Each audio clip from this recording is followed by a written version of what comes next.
இன்னைக்கு பாண்டியன் ஸ்டோரில் மயிலோட அம்மா வந்து மயிலை வந்து திட்டிக்கிட்டே இருப்பா. மண்ணு மாதிரி வந்து கோர்ட்டில் நின்றுட்டு எதுவுமே பேசாமல் வந்து நின்றுட்டில்ல அப்படின்னு சொல்லி சொல்லும்போது அவள் சொல்லுவா, மயில் நான் பேசினலம்மா, எங்கள் வந்து அவர் கூட தான் சேர்ந்து வாழணும்னு சொன்னல அப்படின்னு சொல்லி சொல்லுவாள். ஆமாம், ரொம்ப நல்லா சொன்னேன். அங்கே வந்து ஆனால் அவங்க வீட்டில் உள்ளவங்களாம் எப்படி பேசுனாங்க பார்த்தியா, அந்த குத்தம் இது குத்தம் அப்படின்னு சொல்லிட்டு எல்லாத்தையும் வந்து அப்படியே லைனாக அவள் வந்து ஒப்பிச்சுக்கிட்டு இருந்தாங்க. நீ என்னத்த சொன்ன அப்படின்னு சொல்லிட்டு மயிலை வந்து தான் ரொம்ப திட்டிக்கிட்டே இருப்பா அவங்க அம்மா. அதுக்கப்புறமா மயிலோட அம்மா சொல்லுவா, நீ வந்து அவர் கூட தான் வாழுவேன், இல்லைன்னா செத்து போயிடுவேன் அப்படின்னு சொல்லிட்டு ஏதாவது நாடகம் போட்டிருக்க வேண்டியதானே அப்படின்னு அம்மா சொல்லுவா. சொல்லும்போது மயில் சொல்லுவா, நம்ம ஏற்கனவே போட்ட நாடகம் போதாதாம்மா அப்படின்னு சொல்லி கேட்கும்போது, அப்போ அவங்க அம்மா சொல்லுவா, நம்ம என்னமோ நிறைய அதை பண்ணிட்டோம் இதை பண்ணிட்டோம்னு சொல்லிட்டு குத்தத்துக்கு மேலே குத்தமாக வந்து அடுக்கிக்கிட்டே போயிட்டாங்க. அவ்வளோதான், இனிமேல் அடுத்த ட்ரிப்பு நீ வந்து கோர்ட்டுக்கு போன உடனே உனக்கு வந்து விவாகரத்து கொடுத்துருவாங்க. நீ அதை பதக்கம் மாதிரி வாங்கிக்கிட்டு வீட்டில் உட்காந்துக்கிட்டு நல்லா பார்த்துக்கிட்டே இரு. நானும் உனக்கு சோறை பொங்கி பொங்கி போட்டு வடித்து கொட்டிக்கிட்டே இருக்கேன். நீ இந்த வீட்டோடையே அப்படி உட்காந்துரு அப்படின்னு சொல்லிட்டு மயிலை பார்த்து ஒரு மாதிரி சொல்லுவாள். மயிலோட அம்மா அப்படி வந்து சொல்லிகிட்டு இருக்கிறத கேட்டவுடனே அவங்க அப்பா வந்து சொல்லுவார், நம்ம வந்து கேஸ் கொடுத்துருக்கக்கூடாதோ அப்படின்னு சொல்லி சொல்லுவாள் அவங்க அப்பா. அதுக்கு மயிலோட அம்மா சொல்லுவா, அந்த கேஸ் கொடுத்ததுனால தான் இவ்வளோ நாளாவது இழுத்துக்கிட்டு போகுது, இல்லைன்னா என்றைக்கோ இவளுக்கு வந்து விவாகரத்து கொடுத்துருப்பாங்க அப்படின்னு சொல்லிட்டு மயில் பக்கத்தில் போய் சொல்லுவா, நாங்கள் சொன்னது எதுவுமே நீ சொல்லிடாத, நீ பாட்டுக்கு தத்தி மாதிரி உட்காந்துக்கிட்டே இரு. இப்போ ஒன்றால் வந்து இப்போது சுடரோட வாழ்க்கையும் நாசமாக போகுது அப்படின்னு சொல்லிட்டு மயிலை பார்த்து திட்டிக்கிட்டு இருப்பா அவங்க மயிலோட அம்மா. மயிலோட அம்மா சொல்லுவா, சுடரோட வாழ்க்கை இன்னும் அவ்வளோதான் நாசமாயிரும். அக்காக்காரி இப்படி வந்து உட்காந்துருக்க வீட்டில் யாராவது நம்ம பொண்ணு கேட்பாங்களா அவளை அப்படின்னு சொல்லிட்டு கவலைப்பட்டுட்டு இருக்கும்போது மயில் சொல்லுவா, ஏம்மா எல்லா பழியையும் ஏமலையே தூக்கி போடுற, நான் தான் ஆரம்பத்துலேருந்தே சொன்னேனேம்மா அந்த பொய்யெல்லாம் சொல்ல வேண்டாம் அப்படின்னு. இடையிலையாவது நான் வந்து அவர்கிட்ட ஒரு உண்மையை சொல்லிடலாம் அப்படின்னு சொல்லும்போதும் நீ அதையும் கேட்கல. இப்போ வந்து என் மேலே பழிய போடுற. நான் வந்து ஃபஸ்ட்டே உண்மையை சொல்லியிருந்தா இப்போ எனக்கு இந்த மாதிரி என் வாழ்க்கை அமைஞ்சிருக்காது அப்படின்னு சொல்லிட்டு மயில் சொல்லுவாள். அப்போ அவங்க அம்மா சொல்லுவா வந்துட்டு, இப்போ நல்லா வக்கனையாக பேசு என்கிட்ட மட்டும், ஆனால் கோர்ட்டில் வந்து பேசுகிறத கோட்டை விட்டுரு அப்படின்னு சொல்லிட்டு திரும்பியும் அவளை மயிலை தான் திட்டிக்கிட்டே இருப்பா அவங்க அம்மா. அதுக்கப்புறமா மயிலோட அம்மா சொல்லுவா, நீ வந்து அன்றைக்கி மட்டும் நகை விஷயத்தில் வாயை திறக்காமல் இருந்திருந்தா இன்றைக்கி இவ்வளோ பிரச்சனை வந்திருக்கவே வந்திருக்காது. நான் கேட்டாகலாம், ராஜி கேட்டான்ட்டு எல்லா விஷயத்தையும் உண்மையை சொல்லிவிட்டு இப்போ வந்து நீ இப்படி வந்து நிற்கிற.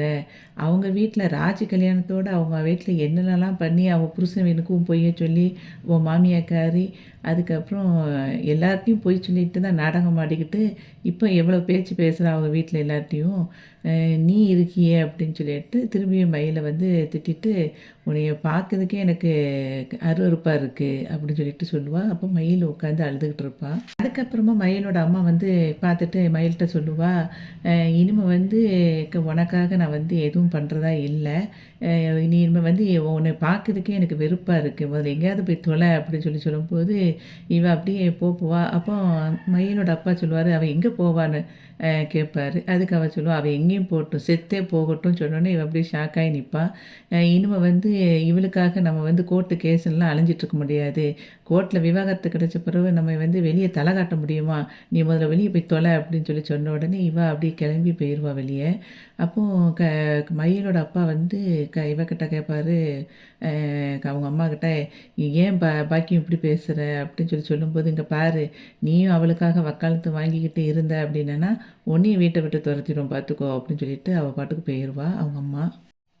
அதுக்கப்புறம் கடையில் வந்து சரவணன் இருப்பான். அப்போ அவங்க அப்பா வந்து சரவணன்கிட்ட கேட்பாரு, கோர்ட்டில் என்னடா நடந்தது அப்படின்னு சொல்லி கேட்பாரு. அதுக்கு அவன் சொல்லுவான், ஓகே, அம்மா சொல்லலையாப்பா அப்படின்னு சொல்லி கேட்பான். அதுக்கு வந்து சொன்னாங்க சொன்னாங்க அப்படின்னு சொல்லிட்டு அதுக்கப்புறம் வந்து உன் வாழ்க்கை இப்படி ஆயிட்டடா அப்படின்னு சொல்லி யோசிச்சுட்டு இருக்கும்போது அவன் சொல்லுவான், நான் இனிமேல் அவள் கூட வாழ்கிறதா இல்லைப்பா, எப்படினாலும் வந்து எவ்வளோ நாள் ஆனாலும் நான் வந்து டிவோர்ஸ் வாங்க தான் செய்ய போகிறேன் அப்படிங்கிற மாதிரி அவங்க அப்பாட்ட பேசிகிட்டு இருப்பான். அப்போ அவங்க அப்பா சொல்லுவார், கவலைப்படாத சரவணா, எல்லாம் சரியாகிடும். சரி கொஞ்ச நேரம் கடையை பார்த்துட்டு நான் வந்து வெளியே ஒரு அர்ஜென்ட்டாக வேலை இருக்குது, நான் போயிட்டு வந்துடுறேன்ட்டு போயிடுவான்.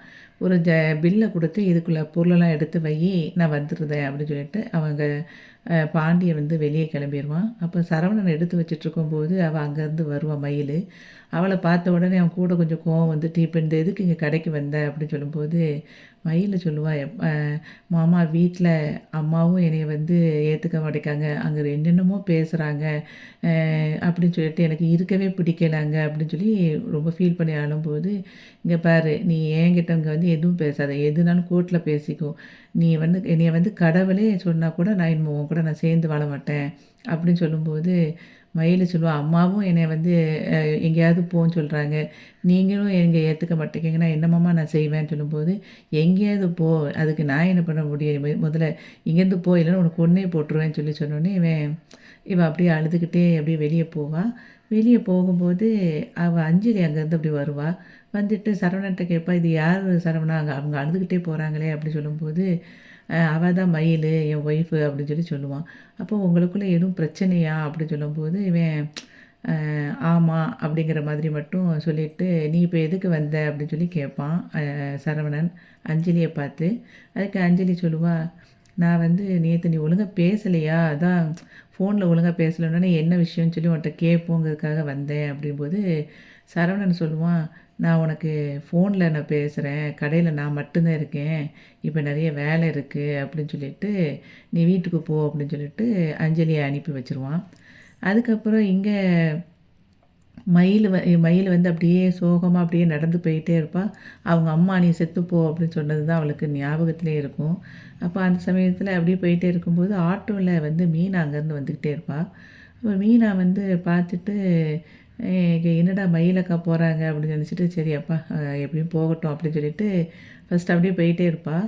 ஆனால் அப்போ வண்டி போயிட்டே இருக்கும்போது மயில் அந்த இடத்தையே அப்படி பார்த்துக்கிட்டே நின்றுட்டுருப்பா. அப்போது அந்த ஆட்டோக்கார அண்ணங்கிட்ட வந்து இவ கேட்பா, மீனா, இங்கே என்ன இருக்குது அப்படின்னு சொல்லும்போது, இந்த இடத்துல வந்து அங்கே ஒன்றும் இல்லை, வீடு எதுவுமே கிடையாதும்மா, அங்கே வந்து ஒரு குளம் இருக்குது, அதுக்கு பக்கத்தில் ஒரு கிணறு இருக்குது அப்படின்னு சொன்ன உடனே மீனா வந்து ஷாக் ஆகி, சரி அண்ணா நீங்கள் வெயிட் பண்ணுங்கள், நான் மட்டும் கொஞ்சம் போய் பார்த்துட்டு வந்துடுறேன் அப்படின்னு சொல்லி சொல்லுவான். அவள் மீனா வந்து அந்த ஆட்டோக்கார்ட்ட சொல்லுவாள். அதுக்கு ஆட்டோக்காரர் சொல்லுவார், ஏமா அது உங்களுக்கு தெரிஞ்சவங்களான்னு சொல்லும்போது, ஆமாண்ணா தெரிஞ்சவங்க தான், கொஞ்சம் நீங்கள் வெயிட் பண்ணுங்கள் அப்படின்னு சொல்லிட்டு இவன் அப்படியே கிளம்பி அப்படியே போவாள். போகும்போது பார்த்தா மயில் எங்கிட்டோ போயிடுவா. அப்போ மயிலக்கான் மயிலக்கான்னு கூப்பிட்டுட்டே பார்த்துட்டே இருப்பா. அவள் கேட்காது.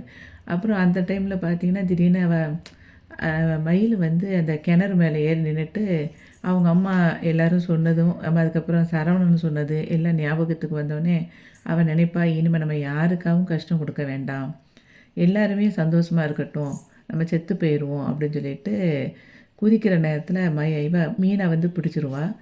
பிடிச்ச உடனே மீனாவிட்ட வந்து சொல்லுவேன், நீ ஏன் மீனா என்னை காப்பாற்றின, நான் வந்து இப்போ உலகத்தில் இருக்கவே கூடாது, நான் எல்லாருக்கும் பாரமாக தான் இருந்திருக்கேன், நான் நிறைய பொய் சொல்லிட்டேன், நான் செஞ்ச தப்பே முதல்ல எங்கள் அம்மா சொன்ன விஷயத்த கேட்டது தான், எங்கள் அம்மா சொல்லி தான் எல்லா விஷயத்தையும் பண்ணினேன், ஆனால் இன்றைக்கி எங்கள் அம்மாவே என்னை வந்து வேண்டா வெறுப்பாக பேசிகிட்ருக்காங்க, நான் என்ன பண்ணுவேன், ஒரு என்னை நல்லா வாழ வச்ச ஒரு குடும்பத்தில் வந்து அவங்களுக்கு நான் வந்து ரொம்ப கெடுதல் பண்ணிட்டேன், எனக்கு வந்து அப்படியே குற்ற உணர்ச்சியாக இருக்குது, எனக்கு உயிரோட வாழவே பிடிக்கலை, நான் எதுக்கு இருக்கணும் அப்படிங்கிற மாதிரி சொல்லிக்கிட்டே இருப்பாள். அப்போ மயில் அந்த சமயத்தில் மீனா சொல்லுவா, ஏக்கா இதுக்காக இப்படிலாம் சாகணும்லாம் முடிவெடுக்காதீங்க, அது தப்பு, நீங்கள் வாங்க முதல்ல, இந்த இடமே நமக்கு சரியில்லை அப்படின்னு சொல்லும்போது, நான் எங்கே போவேன், எனக்கு வீடும் இப்போ பிறந்த வீடு அல்லது புகுந்த வீடு, இதை தவிர எனக்கு வேறு எதுவுமே எனக்கு தெரியாது அப்படின்னு மயில் சொல்லுவாள். நீங்கள் முதல்ல வாங்க வீட்டுக்கு அப்படின்னு சொல்லிட்டு ஆட்டோவில் ஏற்றிட்டு போயிட்டே இருக்கும்போது ஆட்டோக்காரர் கேட்பார், எங்கேம்மா போகணும் அப்படின்னு சொல்லும்போது மீனா சொல்லுவாள், குவார்ட்டர்ஸ்க்கு போங்கண்ணா அப்படி மட்டும் சொல்லுவாள். அதுக்கப்புறம் ராஜும் கதிரும் அங்கேருந்து காரில் வந்து இறங்குவாங்க. இறங்கும்போது ராஜு வந்து அப்படியே அவங்க வீட்டை எட்டி எட்டி பார்த்துட்ருப்பா. அப்போ இவன் வந்து என்னத்தை பார்த்துட்ருக்க உங்கள் வீட்டில் அப்படின்னு சொல்லி சொல்லும்போது, இல்லை அங்கே எங்கள் சித்தப்பாவும் அப்பாலாம் நிற்கிறாங்களான்னு பார்த்தேன் அப்படின்னு. எதுக்கு அப்படின்னு கேட்கும்போது, நான் என் புருஷன் கூட சந்தோஷமாக வெளியூருக்கெலாம் போயிட்டு வந்திருக்கேன், எனக்கு எல்லாம் கோச்சிங் கிளாஸில் சேர்ந்துட்டேன்னு கொஞ்சம் பந்தா காட்ட தான் அப்படின்னு சொல்லி வந்து ராஜு வந்து கதிர்கிட்ட சொல்லிகிட்ருப்பா. அப்போ கதிர் சொல்லுவான், "நீ ஒன்றும் சொல்ல வேண்டாம், முதல்ல உள்ளே வா" அப்படின்னு சொல்லிட்டு கூட்டிகிட்டு போயிடுவான். அப்போ வந்து அரசி சொல்லுவா, "ஐ அண்ணன் வந்துட்டியா?" அப்படின்னு சொல்லிட்டு பேசிக்கிட்டு இருப்பாங்க. பேசிக்கிட்டே இருக்கும்போது இவன் "ஏம்மா அ உங்க உங்களுக்கு பிடிச்ச பிள்ளை வந்துட்டான் ஊர்லேருந்து" அப்படின்னு சொல்லிட்டு அரசி வந்து அவங்க அம்மாவ கூப்பிடுவா. அப்போ கோமதி அங்கேருந்து வந்துருவா. வந்த பிறகு இவங்க எல்லாரும் அப்படியே உட்காந்துருப்பாங்க. உட்காந்தப்போ அரசி சொல்லுவா, இவன் ராஜுவும் கதிரும் வந்து மாறி மாறி பார்த்து பார்த்து சிரிச்சிட்ருப்பாங்க.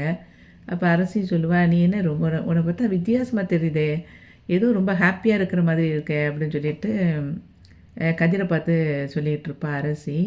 அப்போ அம்மாகிட்ட கேட்பா, "அம்மா உனக்கு தெரியுதா?" அப்படின்னோனே இவனும் அப்படியே பார்ப்பான். இவங்க 2 பேரும் வெட்கப்பட்டு வெட்கப்பட்டு சிரிக்கிறத கோமதி பார்ப்பா. "அதெல்லாம் ஒண்ணும் இல்ல.